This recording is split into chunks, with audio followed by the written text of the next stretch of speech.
అందరికీ నమస్కారం.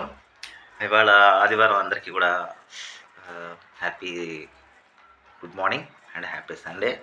అయితే మన హ్యూమన్ రైట్స్ గ్రూప్ సభ్యులకు, అలాగే మన హ్యూమన్ రైట్స్ మెంబర్స్ అందరికీ కూడా ప్రతిరోజు లీగల్ అవేర్నెస్ ప్రోగ్రాం జరుగుతుంది మన గ్రూప్ నుంచి లైవ్.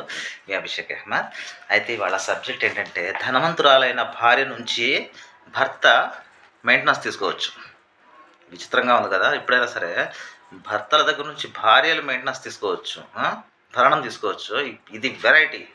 ఇదేంటంటే, భార్యాభర్తల్లో విడిపోయినప్పుడు భార్య బాగా స్థితివంతురాలై ఉండి, ఉద్యోగస్తురాలై ఉండి, అలా ఉన్నప్పుడు భర్త పేదరికంలోనూ అనారోగ్యంతో ఉన్నప్పుడు, అంటే ఇద్దరు విడిపోయిన సందర్భాల్లో మాత్రమే విడిపోయినప్పుడు భార్య సంపాదనా పరురాలై ఉండి, ఉద్యోగస్తురాలై ఉండి ఉన్నప్పుడు, భర్త పరిస్థితి పేదరికంలో ఉన్నప్పుడు న్యాయస్థానం వారు ఏం చెప్పారంటే, మద్రాస్ హైకోర్టు వారు భార్య భర్తకు భరణం ఇవ్వవలసి వస్తుంది, మెయింటెనెన్స్ ఇవ్వవలసి వస్తుంది అని చెప్పి జస్టిస్ కేఏ లక్ష్మణ్ జడ్జి గారు, సుప్రీంకోర్టు జడ్జి గారు ఒక ఆర్డర్ అనేది ఇచ్చింది.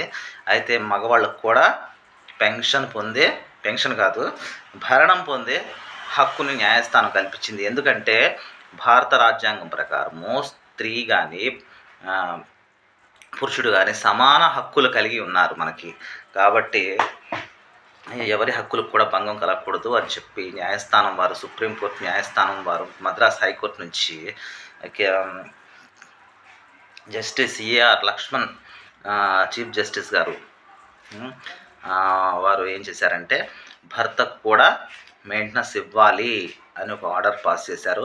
ఆర్డర్ని పాస్ చేసిన సందర్భంగా ఎవరైనా సరే భార్య ఉన్నత స్థితికి బాగా స్థితిపరురాలై ఉండి పేదరికంలో మగ్గుతున్న భర్తకు ఖచ్చితంగా భరణం ఇవ్వాల్సిందేనని తీర్పిచ్చింది.